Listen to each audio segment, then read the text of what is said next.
노후 준비에 대한 부분도 많이 접목이 되고 있고요. 그리고 월세를 받는 부동산이겠죠. 다 알고 있는 다가구 주택이나 다중주택, 상가주택, 뭐 도시형 생활주택, 주거형 오피스텔 이런 것도 제가 해드릴 이야기는 좋은 수익형 부동산을 고르는 기준, 그 기준에 대해서 이야기를 해보려고 아는 건물주분께서 오래된 노후 건물을 예쁘게 리모델링 한 뒤에 임대료도 높이고 공실도 없게 임대도 잘 맞추셔가지고 쏠쏠하게 재미를 보시더라고요. 셀링해서 수익을 올렸다고 합니다. 지하층 같은 경우는 등기부등본 그리고 건축물 대... 네, 안녕하세요. 반갑습니다. 안녕하세요. 반갑습니다. 부동산 리세오입니다.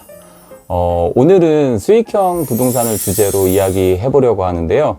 수익형 부동산이라고 하면 말 그대로 수익이 생기는 부동산이라고 생각하면 되겠죠. 제가 부동산 중개할 때 중점적으로 다루는 종목이기도 하고 개인적으로 좋아하는 분야이기도 합니다. 올바른 부동산. 자, 수익형 부동산 하면 우리 떠오르는 단어가 있으실 텐데요. 바로 부동산 투자입니다. 요즘은 정말 많은 분들이 투자라는 개념에 관심이 많은 것 같은데요. 주식이나 코인 그리고 기업에 투자하는 것들 많이 하잖아요. 알려져 있듯 우리 부동산 투자는 특히나 리스크가 가장 적고 초보자들도 조금만 공부하면 쉽게 접근할 수 있다는 게 참 좋은 장점인 것 같습니다. 사실 저는 주식이나 코인은 별로 관심이 없다 보니까 오롯이 부동산만 열심히 공부를 하고 있네요. 띠띠오.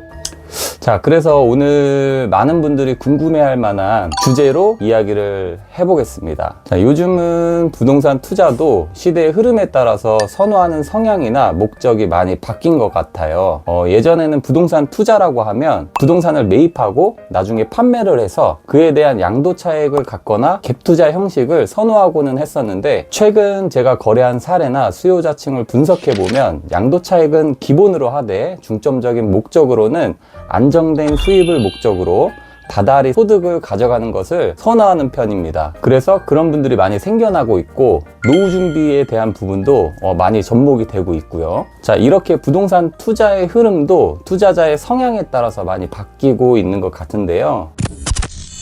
수익이 생겨나는 부동산은 말 그대로 월세를 받는 부동산이겠죠. 다 알고 있는 다가구 주택이나 다중주택, 상가주택, 뭐 도시형 생활주택, 주거형 오피스텔 이런 것도 있을 수 있죠. 그래서 이런 것들을 우리가 수익형 부동산이라고도 할 수 있는데 우리 주변에 정말 많이 보이잖아요. 자, 그리고 특수한 사례로는 땅을 빌려주고 임대료를 받는 경우도 간혹 있는데, 땅을 빌려주고 임대료를 받는다? 이런 얘기는 조금 생소하실 수는 있어요. 예를 들어서 농지를 빌려주고 그 위에 농사를 지을 수 있도록 해주거나 아니면 주차장 용도로 사용할 수 있게끔 세를 받고 빌려준다거나 이런 특수한 사례가 간간히 주변에서 일어나고는 있습니다. 그리고 또 땅 빌려주고 건물도 짓게 해줘, 이런 사례도 있습니다. 특수한 사례이기는 한데 우리 주변에 부동산들은 뭐 정말 모든 것이 투자 사업을 할 수 있는 수단이라는 거는 확실하겠네요. 이때요. 본론으로 들어가서 제가 해드릴 이야기는 좋은 수익형 부동산을 고르는 기준,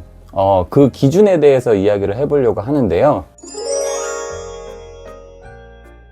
좋은 수익형 부동산을 보는 기준은 당연히 여러 가지가 있겠지만 제가 부동산을 알아볼 때 제일 중점적으로 보는 기준을 복잡하지 않게 딱 3가지 정도로 정리를 해봤는데요. 중개를 하거나 저 역시 부동산 투자를 알아볼 때 제일 중요하게 생각하는 부분인데, 첫 번째는 상권, 그리고 두 번째는 디자인, 그리고 인테리어, 세 번째는 수익률입니다. 이 3가지가 부동산 투자의 기본이자 특히 임대 사업을 성공시키는 핵심이라고 생각을 하는데요. 하나씩 차분히 설명을 해봐 드릴게요.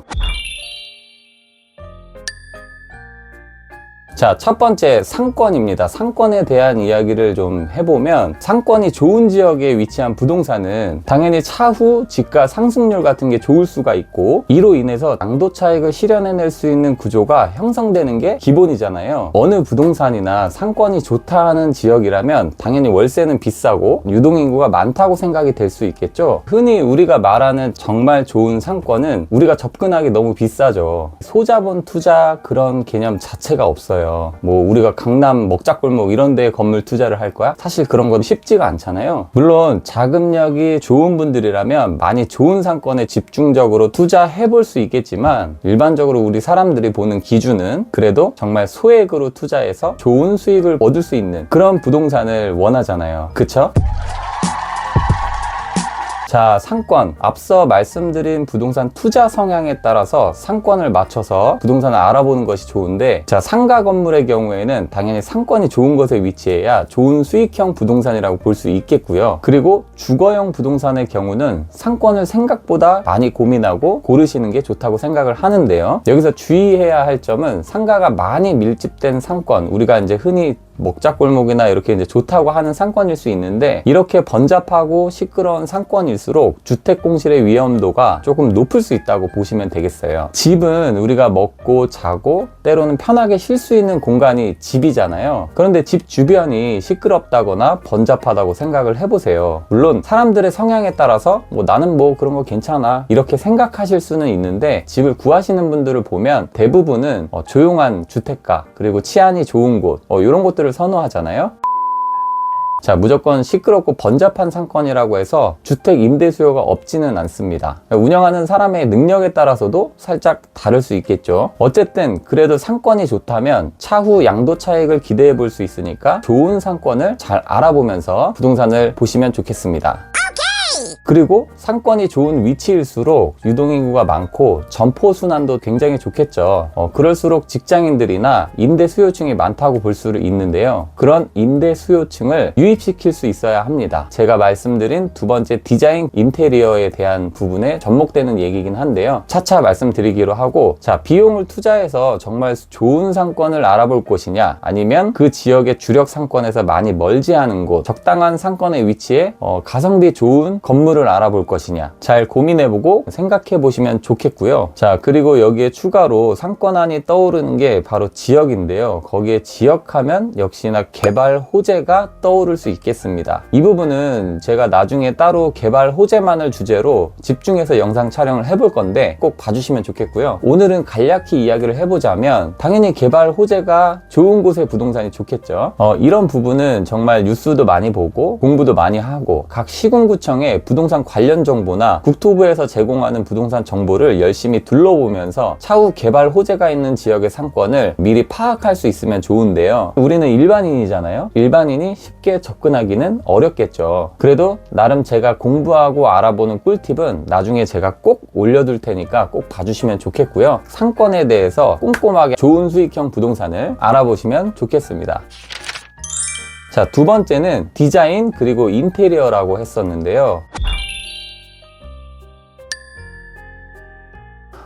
예전에는 그냥 하얀 타일의 상가 건물이거나 아니면 빨간 벽돌의 주택 건물, 이런 건물들이 많았는데, 요즘 지어지는 신축 건물들은 좀 그렇지 않죠. 멋진 글라스 외관의 예쁜 건물이거나 아니면 고급스러운 대리석 건물, 또는 유럽식 스타일의 멋진 건물들이 많이 생겨나고 있습니다. 요즘은 건물도 예쁘게 지으면 뭐 건축상 이런 것도 받는다고 하더라고요. 인테리어가 잘 된 레스토랑이나 식당, 그리고 예쁜 카페에 대부분 손님들이 많이 가잖아요. 장사를 하시는 분들이 왜 인테리어를 중요하게 생각하겠어요. 부동산 건물도 마찬가지라고 생각을 하는데요. 실제 사례로 같은 연식에 비슷한 위치에 나온 원룸이 있었는데요. 그런데 한 건물은 건물주분께서 리모델링을 했어요. 빨간 벽돌에서 대리석 타일로 그냥 외관만 바꿨는데, 심지어 여기는 5만 원을 올렸는데도 리모델링한 건물이 임대차가 더 잘 맞춰졌습니다. 이처럼 눈에 보여지는 것, 디자인이나 인테리어가 굉장히 영향력이 있다는 건데요. 우리 중개사들도 임대차를 맞출 때 예쁜 건물이나 예쁜 집, 깔끔하게 잘 관리되는 그런 건물, 그런 집들이 조금 더 임대차 맞추기가 훨씬 좋은데, 집의 내부는 예쁜 가구를 들여놓고 잘 꾸며만 놔도 괜찮을 수 있잖아요. 근데 외관이 무슨 상관이냐 하시는데, 진짜 정말 중요한 부분이라고 생각을 합니다. 앞서 말씀드린 것처럼 그냥 그저 외관만 깔끔해도 공실률이 굉장히 적고 순환도 아주 잘 됩니다. 그런데 대부분은 외관이 깔끔하면 내부도 관리가 잘 되는 편이죠. 이때요.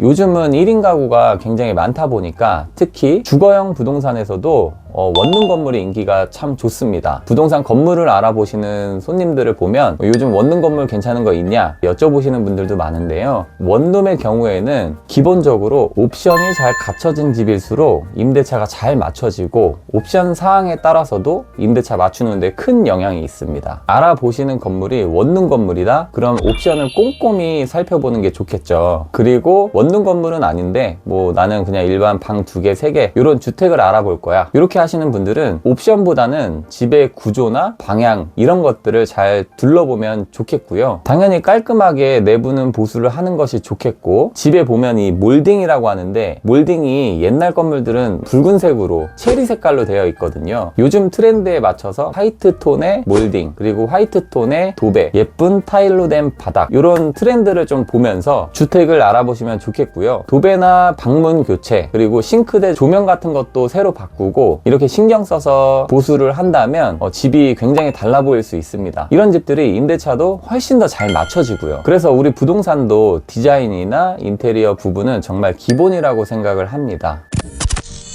물론 우리가 돈을 써야겠지만 그래도 임대차를 잘 맞출 수 있는 기초적인 기반이 되고, 이 부분은 임대 수익을 꾸준히 잘 가져갈 수 있도록 해주는 정말 중요한 부분이라고 생각을 합니다. 자, 얼마 전에는 제가 잘 아는 건물주분께서 오래된 노후 건물을 예쁘게 리모델링 한 뒤에 임대료도 높이고 공실도 없게 임대도 잘 맞추셔가지고 쏠쏠하게 재미를 보시더라고요. 1988년도 건물이었나? 근데 외관 리모델링하고 내부 보수 조금 해가지고 심지어 월세도 완전히 올려버렸죠. 그런데도 현재 공실도 없고 임대순환이 굉장히 잘 되고 있다고 합니다. 이처럼 요즘은 구옥 건물을 매입해서 굳이 신축하지 않고 이렇게 리모델링만으로도 임대 사업을 하시는 분들이 많이 생겨나고 있는데요. 당연히 좋은 수익형 부동산이라고 함은 임대차가 잘 맞춰지는 집이 아니겠어요? 공실도 없고 이런 집 완전 베스트죠.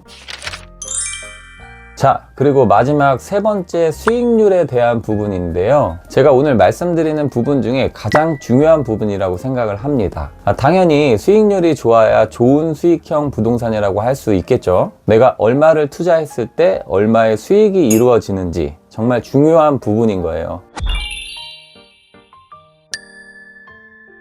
내가 어느 정도 돈을 모아서 부동산 투자를 해보겠다. 인터넷도 알아보고 부동산도 가보고 여기저기 떠도는 분양 광고 이런 것들도 많이 보시게 될 텐데, 그러면 우리는 부동산 중개인을 만나거나 분양 상담사를 만나서 현장도 둘러보고 하다 보면 이분들이 친절하게 이 부동산에 대한 기초적인 정보를 포함해서 수익률표 같은 거를 제공해 줍니다. 지금 제가 말씀드리고 있는 부분이 수익률이잖아요. 정말 중요한 겁니다. 여기서 진짜 중요한 거, 그 수익률 분석표나 광고 문구를 보고 100% 믿으면 안 된다는 거예요. 자, 대부분은 표면적으로 당시에 나올 수 있는 수익률표를 제공해 주는데요. 이 수익률표는 당연히 좋게 보일 수 있어요. 자, 알아듣기 쉽게 제가 설명을 해볼게요. 예를 들어서 2억짜리 부동산이 있어요. 이 부동산은 월세가 80만 원씩 달달이 나온다고 가정을 해볼게요. 그러면 연 960만 원이고 계산을 해보면 수익률은 4.8%가 되겠죠. 나름 뭐 수익률 공식대로 계산해봐도 틀린 게 전혀 없어 보입니다. 이런 수익률표를 광고 홍보물이나 상담사들이 제공해주는 수익률이라고 보실 수 있는데, 그런데 자, 저는 이거를 현실 계산으로 한번 해볼게요. 자, 2억짜리 부동산에 월세 80만 원, 그러면 960만 원이잖아요. 그런데 우리가 여기서 뭐 놓친 거 있죠? 그렇지 않아요? 뭐가 나가잖아요. 우리가 지내다 보면 지출, 관리비도 나갈 것이고, 뭐가 고장나면 수선비도 나가고, 어쩌면 공실이 생기는데 이에 대한 지출이 생길 수 있다고 볼 수 있겠죠. 계산하기 쉽게 1년에 160만 원의 지출이 있다고 가정을 해볼게요. 기존 1년에 960만 원의 수입에서 지출 160만 원을 빼고 수익률 계산을 해보면 수익률이 4.0%가 되겠죠. 두둥.